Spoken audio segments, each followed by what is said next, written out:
Hello friends and welcome you all to my YouTube channel. इस video में हम CSIR का जो ASO रेसो है इसकी कंप्लीट एग्ज़ाम की एनालिसिस करने वाले हैं।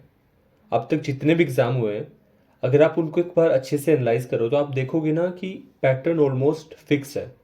तो जितने भी अब तक और एग्ज़ाम आने वाले हैं तो उनके पास ये अच्छा चांस है कि अपनी प्रिपरेशन को उसी पाथ पे कंटिन्यू करो कि जहाँ से क्वेश्चन आ रहे हैं उस पर ज़्यादा टाइम आप स्पेंड कर पाओ। तो इसी टॉपिक के ऊपर मैंने वीडियो बनाई है। तो चलिए स्टार्ट करते हैं।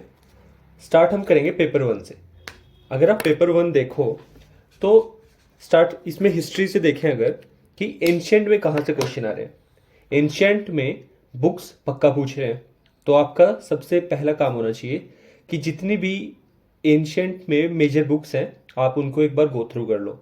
इस वीडियो के नेक्स्ट पार्ट में मैंने बुक्स भी कंप्लीट किए हैं वैसे, तो आप यहाँ से भी पढ़ सकते हो। बाकी एंशियंट में और क्या करना है हमने कि जो मेजर डायनेस्टीज हुई हैं उनके कौन रूलर थे, बस इतना ही पढ़ना है। इससे इन डेप्थ नहीं जाना रूलर कौन था और डायनेस्टी का नाम क्या था ये। इसके बाद कुछ टर्म्स जैसे एग्जाम में आई हुई थी कि एक टर्म दी हुई थी एंशियंट हिस्ट्री की और पूछा था कि किस चीज़ से रिगार्डिंग है, कि डिफेंस से है, एग्रीकल्चर से है, किससे है। तो हमने क्या करना है, ऐसे गुप्ता और मौर्यन पीरियड में कुछ टर्म्स यूज हुई हैं लूसेंट के पिछले जो पेजेस हैं उनमें अगर आप चेक करोगे ना वहाँ टर्म्स हैं तो वहाँ से आपको टर्म्स रीड कर लेनी है। तो एंशियंट का अगर आप ये करोगे ना तो मैक्सिमम चांस है कि आपका जितनी इनपुट आप पुट कर रहे हो उतना ही आप उससे आउटपुट निकाल पाओ। तो नेक्स्ट आता है मिडीवल।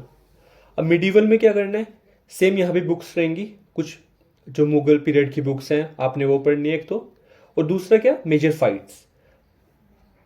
इन डिटेल फाइट नहीं पढ़नी, सिर्फ मेजर मेजर। जैसे क्वेश्चन क्या पूछेंगे कि फर्स्ट बैटल ऑफ पानीपत में बाबर की लड़ाई किससे हुई, ऐसे ऐसे।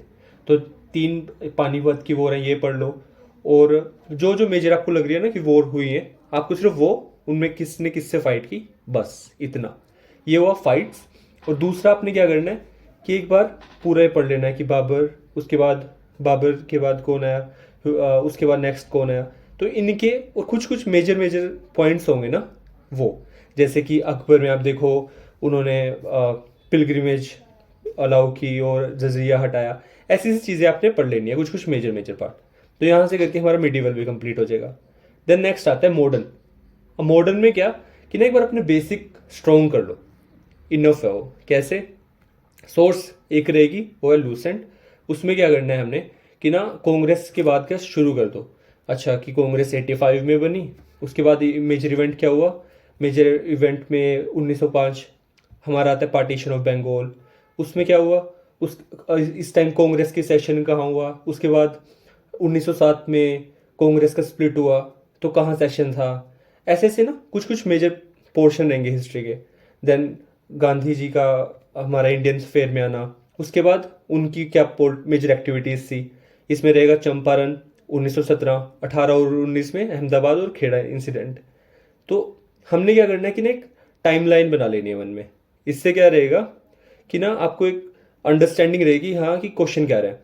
और दूसरा मेजर पार्ट क्या रहेगा कि ना जो गांधी जी के इंपॉर्टेंट इवेंट्स है ना उसमें हमने ज़्यादा एफर्ट डालना है कि क्वेश्चन क्या पूछ रहे हैं अब तक उनको, ये नाम किस किस बंदे ने दिया, या गांधी जी ने ये इवेंट कब किया। तो गांधी जी से रिगार्डिंग क्वेश्चन एक दो क्वेश्चन तो आ ही रहे हैं तो हमें उन पर ज़्यादा फोकस देना है। तो इतना करके हिस्ट्री हमारा हो जाएगा पूरा। देन आता है पॉलिटी। अब पॉलिटी देखो यार है तो काफ़ी वास्ट। तो हमने क्या करना है, सिलेबस कॉन्साइज कर लेना है कि जहाँ से चांस आ रहे क्वेश्चन के आने हैं मैक्सिमम। तो क्या रहेगा, फंडामेंटल राइट रहेगा, ड्यूटीज, DPSP, कॉन्स्टिट्यूशनल और नॉन कॉन्स्टिट्यूशनल बॉडीज। पूरा नहीं पढ़ना, सिर्फ इतना पता होना चाहिए कॉन्स्टिट्यूशनल कौन सी है, नॉन कॉन्स्टिट्यूशनल कौन सी है। देन उसके बाद पंचायत और स्केड्यूल्स। स्केड्यूल में 1 से 12 सब पता होना चाहिए आपको कि फर्स्ट किससे रिलेटेड है, सेकंड किससे रिलेटेड है, ऐसे करके। तो यहाँ से हो जाएगा पॉलिटी पूरा। थर्ड आएगा इंग्लिश। अब इंग्लिश एज सच कुछ अलग लेवल का नहीं पूछ रहे, कुछ ज़्यादा ही टफ नहीं पूछ रहे, बेसिक है। आपने कोई और एग्जाम दो वैसा ही नॉर्मल एग्जाम रहेगा इंग्लिश का। प्रिपरेशन बेस्ट कैसे कर सकते हैं हम कि रोज़ अब से जब भी आपका एग्जाम है ना डेली आप क्या करो 2 से 3 पेज इंग्लिश के डेली पढ़ लो। क्या होगा कि आपकी ग्रिप ज़्यादा इंग्लिश पे स्ट्रॉन्ग रहेगी इससे।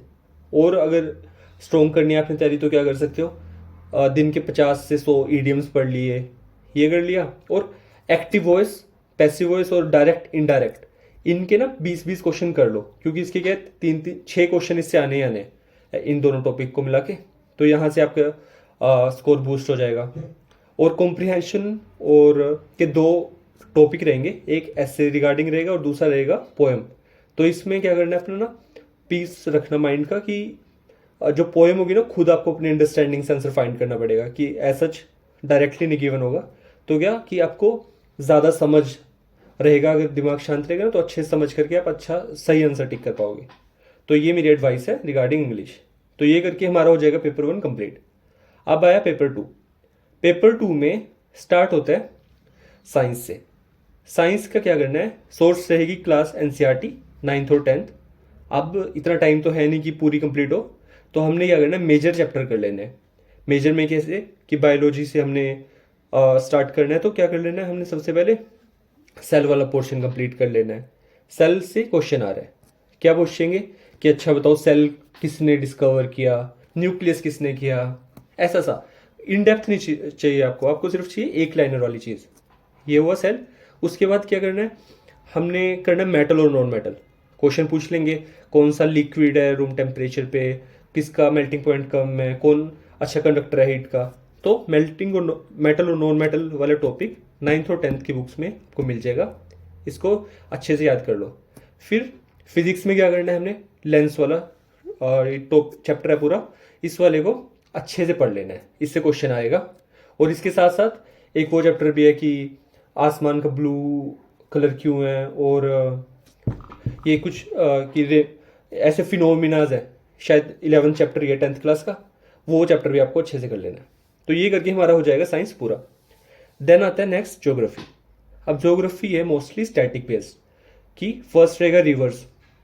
पूछेंगे कि इस रिवर की ट्रिब्यूटरी कौन सी है, अच्छा ये लेंथ में कौन सी रिवर सबसे लॉन्ग है। तो आपने क्या करना है, रिवर्स का टॉपिक को अच्छे से पढ़ लेना है। उसके बाद क्या कि मेजर इंडिया के ना दिमाग में रहना चाहिए कि अच्छा नॉर्थ में हिमालयाज है, और अपना वेस्ट में क्या हो गया, वेस्ट में डेजर्ट्स हो गए। हाँ, तो मतलब मेजर आपकी चीज़ें आपके दिमाग में होनी चाहिए कि आपको एग्जाम में आप एक अच्छे तरीके से क्वेश्चन को अटेम्प्ट कर पाओ। तो ये हुआ ज्योग्राफी। बाकी रही बात मैथ्स और रीजनिंग की, कि ना एग्जाम में टाइम इतना है आपके पास कि आप इजीली इस मैथ और रीजनिंग के पूरे क्वेश्चंस आराम से कर पाओगे। टाइम का कोई प्रेशर नहीं है। तो ये मैं बोलूँगा कि इजी आ रहा है मैथ्स और रीजनिंग, यहाँ पूरे रहने से पूरा स्कोर कर सकते हो। तो ये बेसिकली मेरी एनालिसिस है जो अभी अब तक के CSIR के AS और SO एग्ज़ाम हुए हैं। बाकी आप अच्छे से एग्ज़ाम की तैयारी करो अपना, और काफ़ी डुएबल एग्ज़ाम है। This is all from my side. अगर आपको कोई भी और क्वेरी हो या कुछ भी और चीज़ के बारे में पूछना हो, आप कमेंट सेक्शन में डालो, मैं उसके ऊपर नेक्स्ट वीडियो बना दूंगा। Thank you and have a nice day.